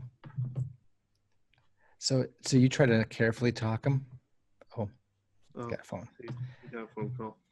I don't know if I have a pretty high intimidate. I think the good cop, bad cop might be. I got anything Yes, for it's intimidate worse. or persuade. Even I'm just worse not a talker. You got 80? Sorry about that. My phone started ringing. I Oh, got it's going to an ring again. 85 out Hold of on just one second. I'll answer the phone and I'll get right back to you. Okay. You said you have an 80 in intimidate? Benjamin? No. Oh no, I have nothing. I have nothing in Oh. intimidate or fast talk or persuade. I don't even talk hardly. We can go that route, like where you try talking. If he doesn't move, just come in and be like, "Loud, listen here, get out of here." just literally pick him up. Just try to walk him off. I mean, you guys can manhandle him, I guess, if you're not too afraid to do so. Not Yeah, I really think I can. feeling good about manhandling him, but we do have to get him out of here. Yeah. All right. Sorry about that. Where were we? Persuasion doesn't work. It didn't work because I didn't quite pick the right approach. Okay. So he's a little scared, but there's nowhere that he can go. So, and he doesn't have weapons or anything like that. He doesn't Don't seem like be- he's going to be violent. He's just afraid. I guess I'm just gonna walk over and pick him up. Say, come on, we gotta get going, man. Just gently get a hold of him and start to ease him up. All right. You manage to get on either side of him and grab his arms. He struggles, but he doesn't struggle very hard. And I mean, you realize he's filthy. He's completely terrified. But he struggles for a moment, and then kind of this blankness washes over him as he just complies with what you do. Great, we now have a frightened rabbit on our hands. Like, Smelly one. That. Well, if the showers work here, we can make him hose off first or find some clothes for him. There are personnel quarters that should have showers Mhm. and stuff like that. According to the map here. Yep. Oh, that is a thought. Any volunteers? I'm like picking up the box of supplies. Like, I have to take these, unfortunately, back over to the radio area. So it can't be me. I think Joseph grabbed those already. Give them to me, Joe. Answer me, Joseph. Answer. I have to take these back. You're not here. I just take them. No. Harvey ain't gonna. He's already walking out. Like, I have to talk to you guys. I'll take care of Cross. I got it. Right. I'll take one for the team. All right. All right. Maybe we all go. We just drop off the supplies, get over to the personnel building, and make a little camp there, and we'll talk about some things that will make our next plans. That's not a bad idea, especially since we found bulk storage downstairs and there's food and supplies. We might. Okay, and then we're walking. I'll get up next to Steven a little bit, away from Bill, and be like, "That skull you found. I don't know what kind of things you believe in, but obviously we're discovering new things that we didn't think were possible. But we might have to return the skull to where they found it if we can find the dig site from which they undug it from." Wait. What dig site? What are you talking about? I was just looking through some things. Now, these are things I'm telling you in sworn secrecy, and you'd be facing a lot of penalties from Exxon if you were to go flapping your gums about it. Benjamin knows the same thing. I'm telling you out of courtesy because this is a PR nightmare, obviously, for Exxon. Clearly. So keep it under your hat, as I said before. They nearby there's some dig grounds where that landslide came and it covered up an area. It looks like some kind of ancient druidic thing, if you believe in that kind of weird stuff. What? But that's where they found the skull at, and they're supposed to ship the skull back. What if they uncovered something else? What if they made something angry? You don't take bear's food away from it, hunt you down, and eat you. How's a fossil food? This makes no sense. Maybe it's not a thing of food. Maybe it's a thing of worship or something. Animals don't worship. Yeah, animals also don't murder grizzly bears because nothing is higher on the food chain besides humans. Or You've not been in Kenya, have you? Well, can you name something that's bigger than a bear? You saw that grizzly. Polar bear, elephant, blue whale. Not that would have torn that grizzly up. There's something around that maybe has come up and surfaced. We're just dealing with large bears. It's not a bear. It's not a bear. Large bears going after a bloody fossil. Do you remember the camp and this place? All the torn off doors, all the bullet holes, 0 bear bodies. Yeah, bloody bad shots. Where is everybody? Don't be. I look back at Benjamin like Benjamin can back me up. He saw the writing. Yeah, there's. No, wait, you're probably talking just YouTube, so I probably wasn't really listening. We're on our way, talking as we're going. Look, some crazy shit happened. We need to keep our eyes peeled for a dig site nearby, at least. I'm telling you, it might be important. I have a feeling in my gut, and my gut's rather large, so it's a good big feeling. I don't like the idea. We're supposed to radio help and get out of here. Mm-hmm. Yep. Benjamin. So what are your plans? You're going to take George over to the personnel building and look for a shower? Yeah, I'm just gonna take one for the team and wash him. All right, you guys haven't Best been in the possible. personnel building yet. You've got 2 ways to go there. You could walk outside, or you could go all the way down to the basement and walk through the basement. We're probably more closer, like outside, so I'm probably just gonna walk him outside. All right. You walk him down the stairs. He's become rather compliant. Do a luck roll. I got my luck. 44 out of 50. Okay. As you get to the bottom of the stairs and start moving towards the door, something falls out of his back pocket. It's his wallet. Okay. I'm gonna pick it up and grab it and say, hey, drop your wallet, man. Yeah, he doesn't put out his hand or anything. He's just standing there quietly with you going to, you can basically move him wherever you want. Okay. But you've got his wallet. Okay, I'm just probably gonna put it in my pocket, I guess. Okay. And yeah. All right. You walk him through the door and into the snow. You get about, you have to go past the pump building. You're heading towards the personnel building.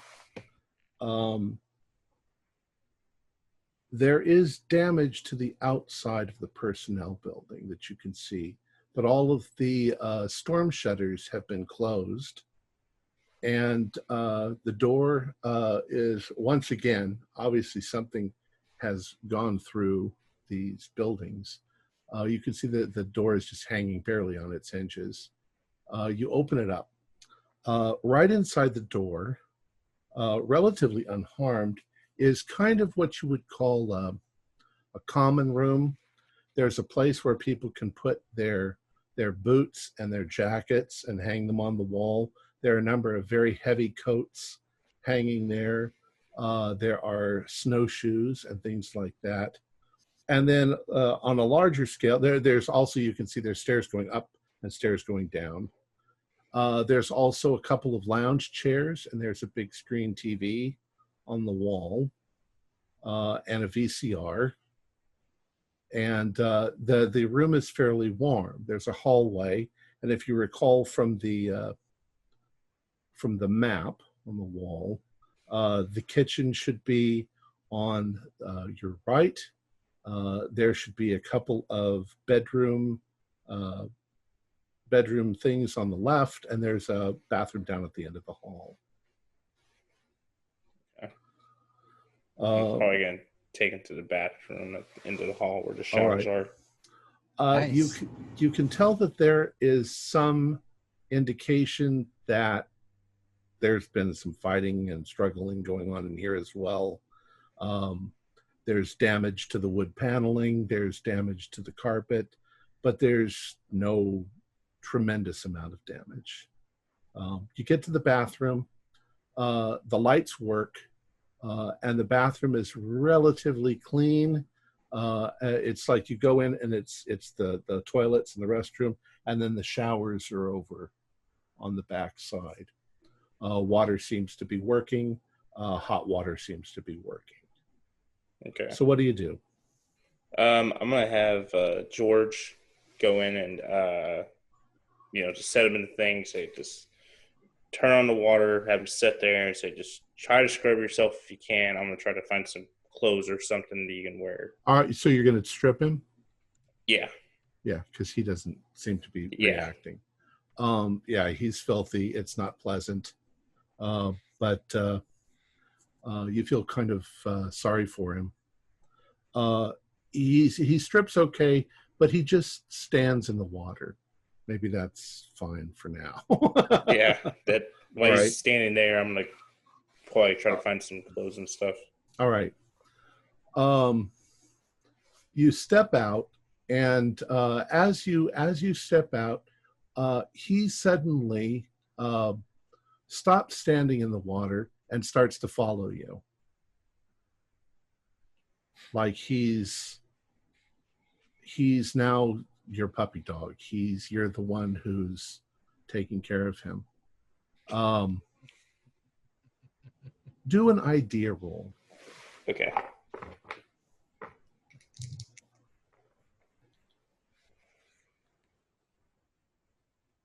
That's I got intelligence. Yeah.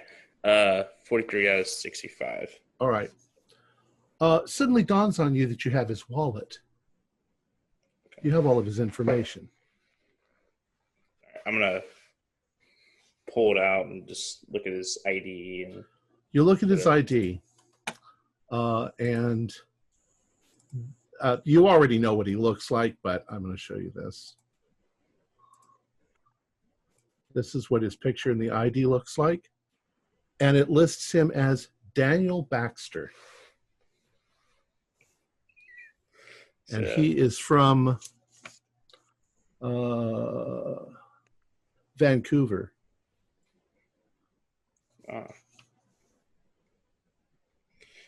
Daniel Baxter? You say that, and he sort of looks over at you, and his eyebrows are moving up and down. Like he's sort of understanding what you're saying. Hey, I'm gonna need you to stay in the shower and try to stand there in the water and try to get some of this stuff off you. I'm gonna find some clean clothes real quick. Michael? He says. No, my name's Michael? My name's not Michael. It's Benjamin. Where's Mom?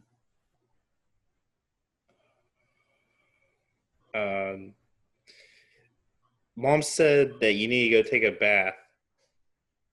Go on to the bathroom. Okay. And he turns around and starts walking back inside. Michael? I don't want to be alone. Benjamin is like really like kind of like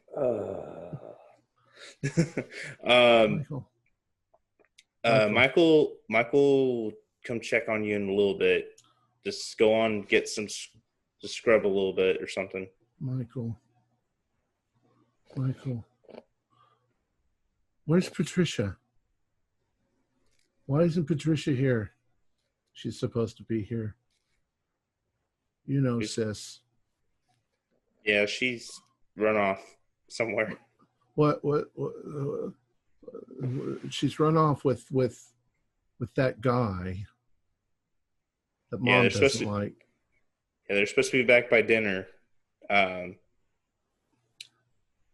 he starts to sort of brighten up. At least he's communicating, but he seems to think you're his brother Michael. He's like, where are you going then? I'm gonna find you some clean clothes. You're gonna get me some clothes, okay? Watch out for the big things. And he picks up the soap and he starts cleaning himself. Okay. Yeah, I'm gonna 180 All right. and start looking. So behind you there are let's see. There is a pantry storage area. There is let's see, that's a freezer. There are two bunk rooms. The closest one to you, we'll say, is the one that you go into. Yeah. So let's see, bunk room. VG, I believe.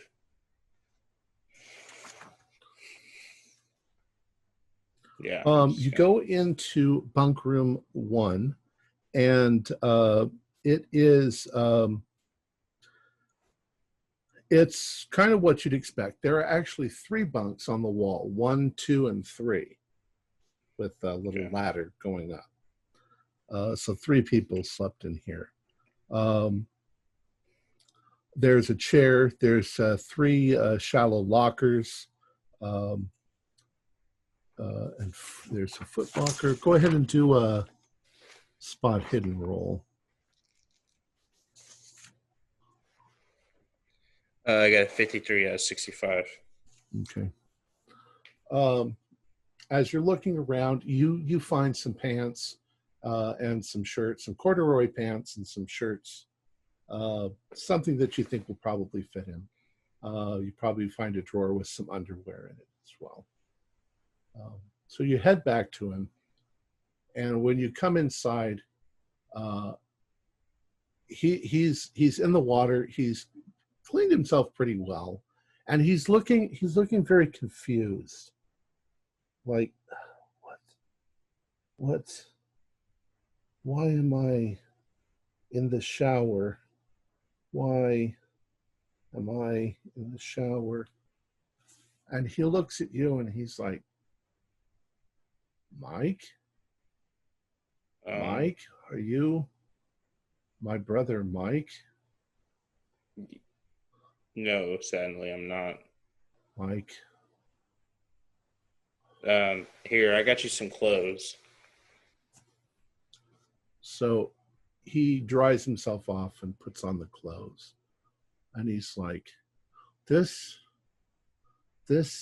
town has changed. It has. Yeah. It's changed a lot. There's hardly any town. So what do you want to do with them?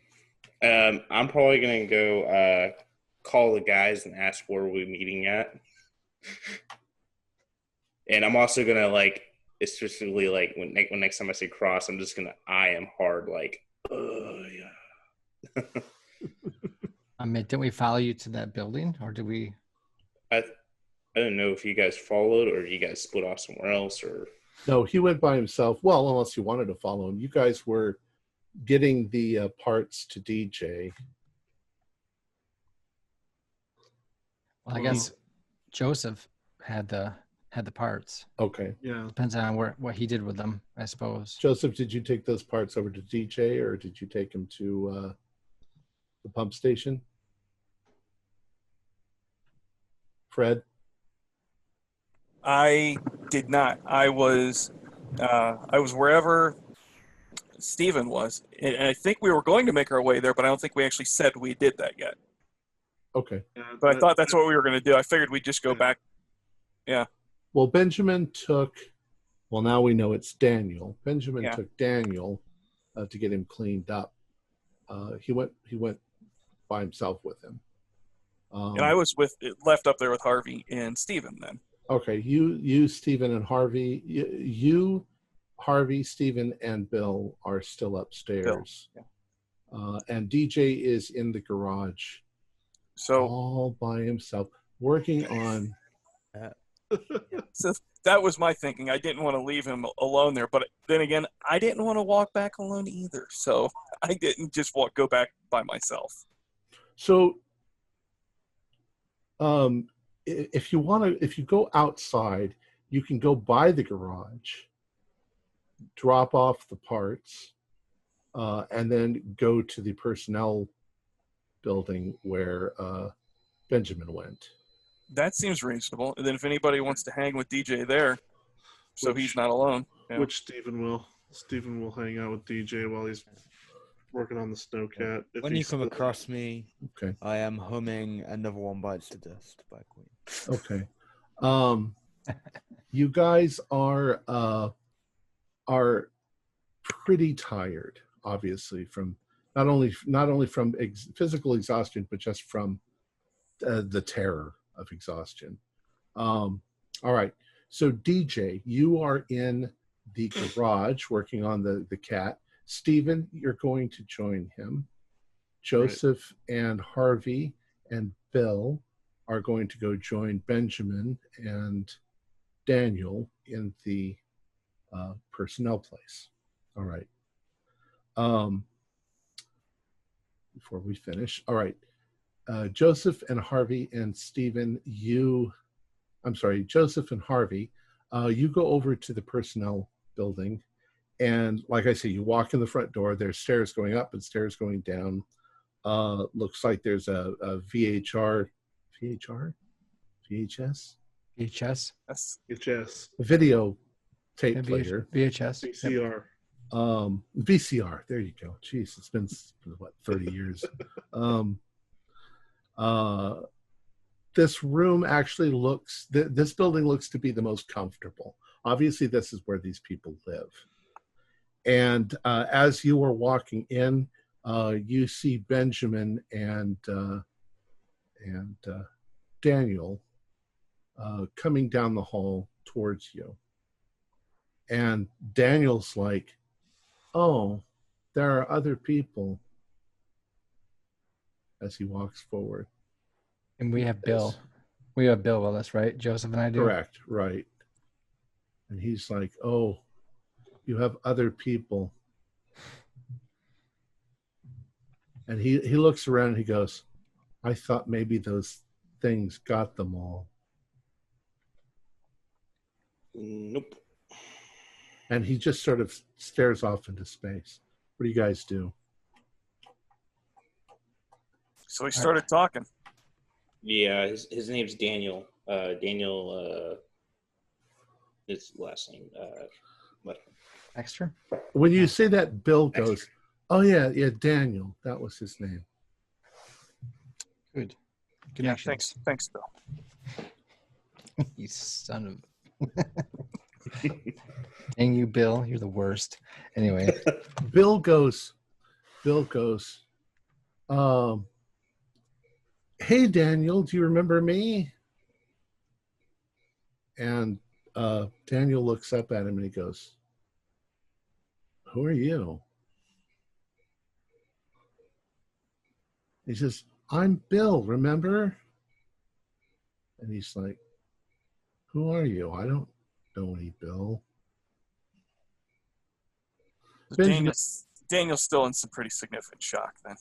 Benjamin, do an idea roll. This is your memory. I got a 18. Oh, really nice. Something in the back of your mind's been nagging you. Okay. You had the camera. You watched the thing. You saw the creature. Yeah. When you came into Bill's presence, you said, "Do you know that there's this, that you took a picture of this creature?" And he's like, "What are you talking about?" You handed him the camera, and he didn't know how to work it. Huh.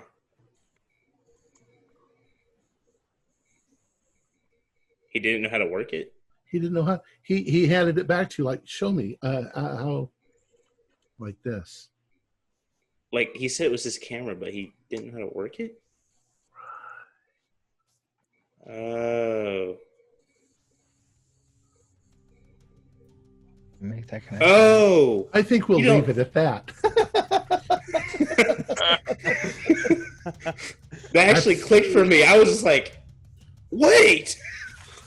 That's a good spot to stop. Bill, you son of a bitch. Yeah.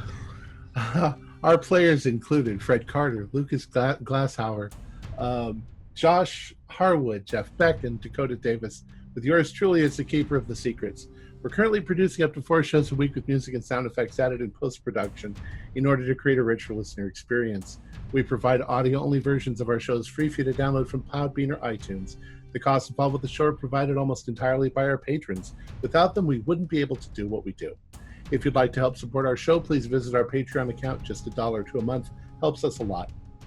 You can find a link in the description below. Like, share, and subscribe to our channel, and punch the bell icon for updates on our latest shows. And leave us some comments. We enjoy reading them and answering any questions you might have. This is Tom Rayleigh, together with all the members of our gaming club, inviting you to journey with us once again into the darkness for another adventure into the universe of H.P. Lovecraft and the Call of Cthulhu role-playing game. Until next time, good luck and good gaming.